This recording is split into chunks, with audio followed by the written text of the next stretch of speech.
کیا وہ قیاس کہلائی جا رہی ہے یہاں پہ ان حدیث میں یا نہیں کہلائی جا رہی؟ یہ ہے میرا جو بنیادی سوال ہے جو میں سمجھنا چاہ رہا تھا آج آپ سے. جی میں نے کاظمی صاحب آپ سے عرض کی تھی شروع میں ہی نا، ٹھیک ہے، کہ یہاں پہ 3 طرح کی چیزیں آ رہی ہیں. ایک تو آپ کہہ رہے ہیں کہ قیاس، ٹھیک ہے، اس کو سائڈ پہ لگا دیں. دوسرا آپ قیاس کی ایک ڈیفینیشن یہ کر رہے ہیں کہ قرآن و حدیث کو جو ہے وہ سائڈ پہ رکھ دیا اور ان چیزوں میں خود سے نظر کی ہے وہاں سے، یعنی اس میں قرآن اور سنت سے کوئی ہیلپ نہیں لی. صحیح ہے؟ ہاں تو یہ یہی تو ہے وہ نا؟ ہو گیا نا اس کا قیاس، یہ تو ہو گیا اس کا اجتہاد جس پر امام لعنت کر رہے ہیں، اس کو تو چھوڑ دیں. ہاں، اب اگر کوئی قرآن و سنت کی بنیاد پر اپنی رائے، اپنی نظر اور قیاس کی بنا پر فتویٰ نہیں نکالتا، ٹھیک ہے، بلکہ قرآن و سنت کے بحاف یا کچھ قوانین کلی سے وہ مسئلہ نکالتا ہے، تو اس کو ہم قیاس نہیں کہیں گے. ایسا ہی ہے؟ اگر یہی تو میں جاننا چاہ رہا ہوں نا بھائی. احادیث مجھے یہ کہہ رہی ہیں کہ جو حدیث سے مجھے سمجھ آ رہی، دیکھیں جو مجھے سمجھ آ رہا ہے میں آپ کے ساتھ اوپن لفظوں میں بیان کر رہا ہوں نا، کہ وہ یہ کہہ رہے ہیں کہ ہم قرآن پہ نظر کرتے ہیں، آپ کے فرمان پہ نظر کرتے ہیں، آپ سے یا آپ کے آبائے کرام سے ہمیں اس بارے میں کوئی حکم نہیں ملتا، پھر ہم اس میں نظر کرتے ہیں، ہم اس میں غور کرتے ہیں، اور پھر غور کرنے کے بعد ہم اس مسئلے کا حل لوگوں کو بتا دیتے ہیں. اب ابو بصیر جیسا بندہ، جیسا کہ ہاشمی صاحب نے بھی کہا کہ ابو بصیر جیسے بندے کے بارے میں تو یہ سوچنا ہی اب آسان ہے کہ وہ ابو حنیفہ والا طریقہ کار اپنائے گا. اس کا مطلب ہے کہ وہ طریقہ اپنا رہا ہے جس میں مولا کا یہ حکم موجود ہے کہ ہم تمہیں اصل بیان کریں گے، اصول بیان کریں گے، تم اس کے اوپر جو ہے اس کی فرع جو ہے وہ تم تلاش کرو، یا وہ یہ سارے قوانین جو آج آپ مجھے بتا رہے ہیں یہ ابو بصیر کے علم میں ہیں. اس کے بعد ابو بصیر نے جب یہ کہا کہ ہم جب ایسا کرتے ہیں تو امام کہہ رہے ہیں کہ اگر تم ایسا کرو گے تو پہلے تو کہا کہ یہ قیاس ہے، اور 11 نمبر حدیث میں کہہ دیا کہ اگر صحیح ہوگا تو اجر نہیں ہے، اور اگر غلط ہوا تو تم نے اللہ اور رسول پر بہتان دیکھیے باندھا. میں تو یہاں پہ رک گیا نا. اب بات وہی آپ نے دوبارہ وہی دہرائی ہے اور پھر جو ہے خلط بحث کر دی ہے. جب راوی ہاشمی صاحب بھی دہرا چکے ہیں، جب ابو بصیر یہ پوچھ رہے ہیں، اس کا یہ مطلب نہیں ہے کہ وہ یہ کام کر رہا ہے یا وہ کرنا چاہ رہا ہے.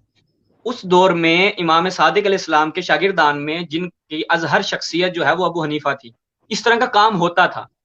صحیح ہے؟ ہوتا تھا، ٹھیک ہے، اب یہ نہیں کہہ سکتے ابو چلے آپ بصیر یہی جیسا تصور کر بندہ لیں کہ جو ابو بصیر کرنا چاہ رہا ہے.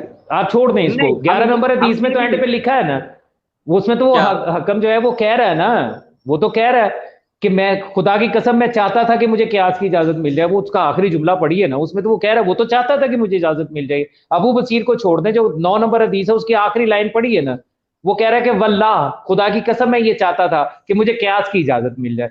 اب امام کا صحابی بھی ہے، امام سے ہی پڑھا ہوا ہے، پڑھیے اس کا وہ متن پڑھیے گا، سامنے قال پیش کر محمد دیجئے. جی 9 میں نمبر حدیث کا متن سامنے لگا کے آخری لائن پڑھیے اس کا، اس میں تو وہ خود کہہ رہا ہے کہ واللہ میں چاہتا تھا. ہاں یہ جی، تو دیکھیں اس میں کیا؟ ہاں وقال اب دیکھیں نا محمد بن حکیم یہ لہشام بن آخر حکم بالکل آخری لائن، واللہ جی ما جی اردت. ٹھیک ہے، وہی میں کہہ رہا ہوں کہ محمد بن حکیم کی یہ خواہش تھی کہ میرے لیے قیاس کو حلال قرار دیا جائے، اجازت مل یس جائے. یس. اب محمد بن حکیم جو ہے یہ مولا کے صحابی میں ہے نا، یہ ابو حنیفہ والا قیاس تھوڑی مانگ رہا ہے. کون سا قیاس پھر کہہ رہا ہے؟ کون سا مانگے گا؟ یہی تو میں جاننا چاہ رہا ہوں نا کہ پھر یہ کون سے قیاس کی بات کر رہا ہے جس کے ابو بارے میں حنیفہ والے امام اوپر مانگ رہے کہہ ہیں رہے نا، ہیں. ابو حنیفہ والے مانگ رہے ہیں. جب اس دور میں اتنا زیادہ پھیل چکا تھا ابو حنیفہ والا قیاس، آسان بھی تھا، تو سارے اسی کی اجازت مانگ رہے ہیں نا آ کے. نہیں، اوپر اس کا متن دیکھیے، اوپر وہ کہہ رہا ہے کہ پہلے ہم قرآن اور حدیث میں سے جو آپ نے ہمیں سکھایا وہ بیان کرتے ہیں. مجالس میں جب بیٹھتے ہیں کچھ سوال ایسے ہوتے ہیں کہ جن کا جواب ہمیں نہ قرآن سے ملتا ہے، نہ آپ کے اور آپ کے آبائے کرام جو ہے ان کے اوپر سوال فرمان بھی سے ملتا ہے، ہاں تو تب ہم اوپر ایسا سوال بھی کرتے ہیں. قیاس کے متعلق ہے نا. فنظرنا الی احسن ما یحضرنا، ہم نظر کرتے ہیں. ٹھیک ہے، اوپر نظر کرنے کا لفظ استعمال کیا ابن حکیم نے، محمد ابن حکیم نے. نیچے آ ہاں کے جی، پھر کہہ رہا ہے کہ میں نے یہ جو سوال کیا تھا نظر کرنے کا، میرا مقصد یہ تھا کہ میں قیاس کی اجازت لے لوں. امام نے اجازت نہیں دی. اب یہ نظر کرنے کا مطلب بھی کیا ہے؟ قیاس کرنا ہے، یعنی قیاس ابو حنیفہ کی بات ہو رہی ہے. یہ تو امام صادق علیہ السلام کی روایات ہم تک پہنچی ہیں تو ہمارے نزدیک واضح ہو گیا نا کہ قیاس حرام ہے. اگر امام صادق علیہ ٹھیک السلام ہے. کے دور سے پہلے تو لوگوں کے نزدیک چیزیں مکس اپ تھی نا، وہ تو ورنہ سمجھتے تھے کہ یار یہ جائز کام ہے، ہونا کاظمی چاہیے اس صاحب طرح. یہ یعنی میں فرمان خلاصہ کروں، معصوم میں تو معذرت ہوں، شہباز صاحب، معذرت، مجھے اجازت دیجیے گا. کاظمی صاحب جی جی جی اس جی بات میں تو ہاں، اس بات میں تو ہمارا اتفاق ہو گیا نا کہ اس روایت میں اصل کو فرق کے اوپر تطبیق کرنے کو منع نہیں کیا گیا. نہیں نہیں، یہ تو مطلب یہ تو ہمیں کر رہا ہی کرنا ہے نا، ہمارے پاس اس کے علاوہ اور بس کوئی چارہ ہمارا نہیں نہیں ہے۔ کہ بس، اور ہمارے جو اجتہاد ہے، اب اگلا بات، ہمارا اجتہاد اصل کفار کے اوپر تطبیق کرنا ہے، لہٰذا ان روایات کا ہم سے کوئی تعلق نہیں ہے۔ نہیں لیکن آپ کا یہ تو دعویٰ ہو گیا نا بھائی، یہ تو آپ کا تو آپ دعویٰ ہو گیا کہ پریکٹیکل ہے نا، ہمارا پھر اجتہاد پریکٹیکل یہ آپ ہے۔ ایک ایک مثال آپ لے کر ہے نا، ہم دعوے تو اصول فقہ میں دعوے لکھے ہوئے ہیں نا، اصول فقہ میں نظریات لکھے ہوئے ہیں، اسی وجہ سے میں کہہ رہا ہوں پریکٹیکل ہم بحث کر لیتے ہیں نا، آپ پریکٹیکل ایک مثال لے کر ہیں، آپ کہیں دیکھیں چلیے جی آپ نے اصول فقہ ٹھیک، میں لکھا تھا کہ آپ لوگ قیاس نہیں کریں گے یا جو ہے وہ اصل کفار کی طرف پلٹائیں گے، اور ابھی آپ یہاں پہ کیا ڈنڈی مار رہے ہیں، آپ دکھائیں کہ دیکھو جی فلاں فقیر نے یہاں پہ ڈنڈی مار دی ہے اور قیاس کرنے لگ گیا ہے، یا اصل کفار کی طرف پلٹائی نہیں کوئی اور کچھ کرنے لگ گیا ہے، اس طرح جی پریکٹیکل بالکل بحث بجا ہے، کر سکتے ہیں۔ بالکل بجا ہے۔ میں آج کے لیے میں معذرت چاہوں گا، میں اجازت چاہوں گا، ہم اسی ٹھیک گفتگو کو اگلے اتوار کو ذرا ڈیٹیل کے ساتھ کر لیں گے۔